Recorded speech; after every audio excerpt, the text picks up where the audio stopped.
Fala pessoal, beleza?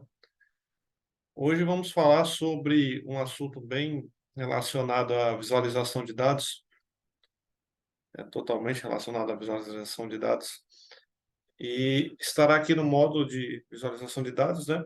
Como algo incremental e dicas para melhorar suas visualizações, suas análises, beleza? Então a gente vai falar hoje sobre storytelling em dados, né? E o que seria storytelling, né? Storytelling é contar histórias por meio de narrativas que provocam, respostas ali emocionais e insights, né, buscando sempre envolver o público ou esclarecer alguma coisa, né, algo, beleza? Esse é o conceito de storytelling. E storytelling em dados, o que que seria, né? É a capacidade de transmitir virtualmente insights de um conjunto de dados usando relatórios e visualizações.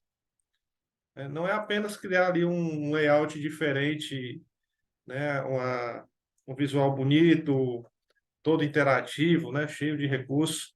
Não é isso, não é só isso, né, mas sim também requer uma abordagem organizada e uma avaliação de diversos fatores, né. E a gente vai tentar falar aqui sobre esses fatores durante a apresentação. Contar histórias, né, é uma habilidade essencial aí para, no nosso caso aqui, né, profissionais da área de dados, é extremamente necessário, né, que é uma das formas de você conseguir conectar o público, né, passar para o público o que você está querendo dizer. Então isso aí é extremamente importante e muitas vezes, né, é considerado ali enfeite, né, não está enfeitando as coisas, mas não é isso, né, você está querendo fazer uma melhor entrega para o seu cliente. E também, né, não existe uma receita de bolo, né, para fazer storytelling em nenhum tipo de área, né, e muito menos em dados, né. Mas tem algumas sugestões que você pode seguir, né, como as que a gente vai comentar aqui agora.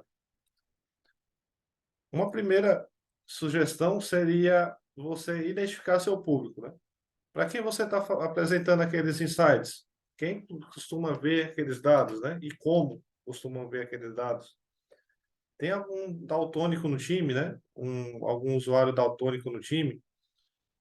Então essas são algumas perguntas, aqui são alguns exemplos de perguntas, né, que você pode, identificar seu público.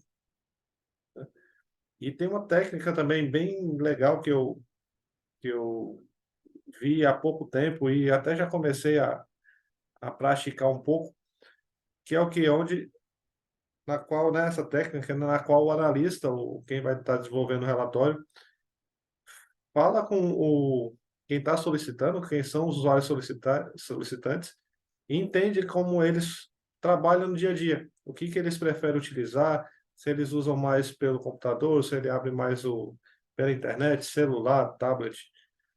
Então ele vai analisar como é que o comportamento do usuário no dia a dia, o que que ele prefere, o que que ele gosta, né.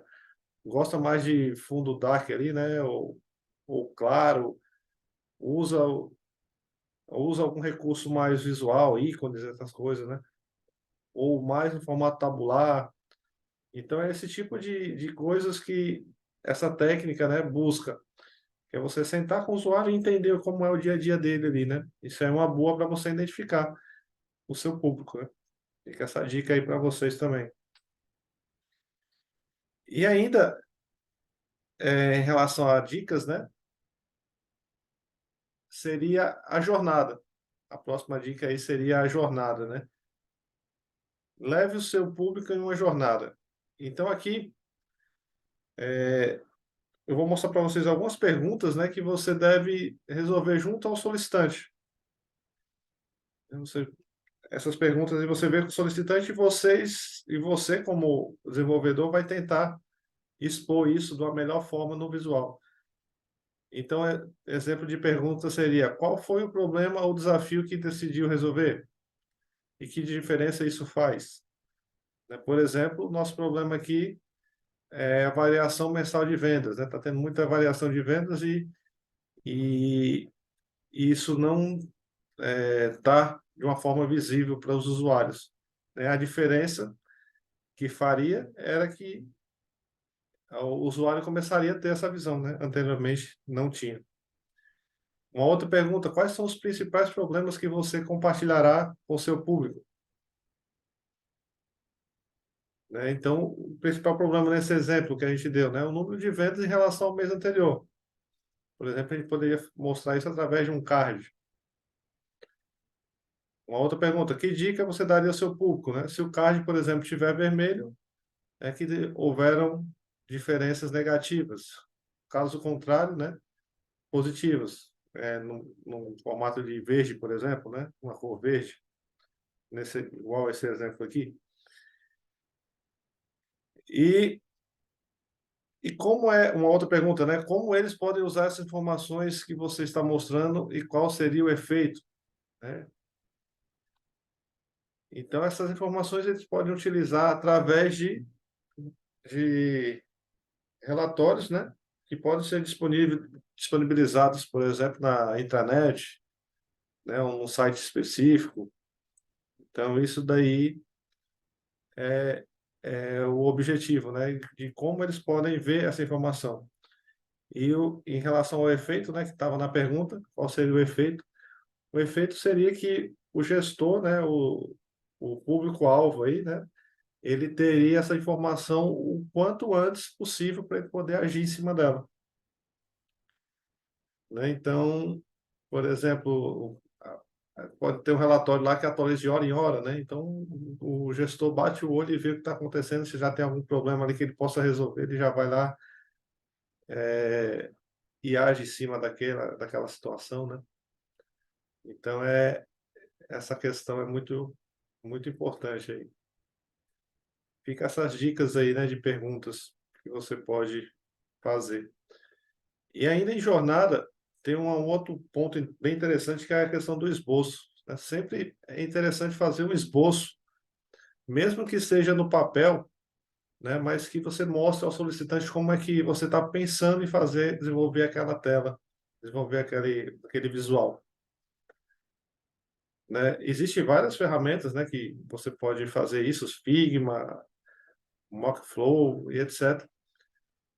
Mas se você não utiliza ali, ou então a empresa não tem esse recurso, né, essa ferramenta, você pode fazer no rabisco mesmo, ali no rascunho, no esboço, né?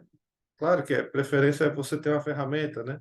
Mas se não tiver, você pode utilizar o próprio esboço, que também já ajuda muito, né? E para direcionar esse esboço, né, esse desenho, você pode responder algumas perguntas chaves, como, por exemplo, quais relatórios KPIs são considerados mais importantes? Por quê? Então, com base nessas perguntas, você vê a posição no relatório que você vai querer colocar, né? Será que é necessário realizar análise de cenários? Dashboard pode ser que seja exportado para algum formato, Excel, PDF, etc.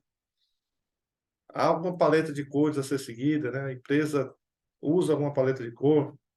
Faz sentido segregar as análises em páginas diferentes, dependendo né, de acordo com o usuário, né? O perfil do usuário, um é mais analítico, outro é mais gerencial, né? Vale a pena segregar? Quais são os níveis de detalhe que você quer analisar em cada métrica, né? É necessário fazer um drill down? Sim ou não, né? Então, tudo isso você pode fazer nessa fase de desenho, de esboço, né? Uma dica que eu também costumo seguir, e essa daqui creio que todos já seguem, né? É a questão da disposição dos visuais, né? Sempre distribui os visuais mais importantes no topo da página, né? Porque o usuário tem a tendência de ir deslizando o olhar na página, né? Fazendo um caminho de um Z, né? Então, sempre use esse formato, né? Para poder atingir aí a atenção do usuário, né? Beleza? Dito sobre esboço e essas dicas aí, como montar esse esboço, vamos dizer assim, a gente parte para a parte de montar o visual em si, né? Visualize os dados. É aqui que você faz a representação visual dos seus dados, né, para atrair o público e comunicar histórias de uma forma clara e objetiva, né. Algumas visualizações de dados aí podem incluir os mais diversos gráficos, né, gráfico de barra, histograma, mapa de calor, né, box plot, gráfico em cascata, gráfico de área, gráfico de dispersão e assim por diante, né. Todos eles atendem uma necessidade, mas você vai utilizar aquelas que atendem a necessidade do seu cliente, né. Então isso aí vai variar muito do público, da empresa, do tipo de análise que você está fazendo, né, então tudo isso aí vai variar bastante, beleza? Ainda em visualização, a gente vai ter aqui umas dicas rápidas, né. Então quais seriam essas dicas?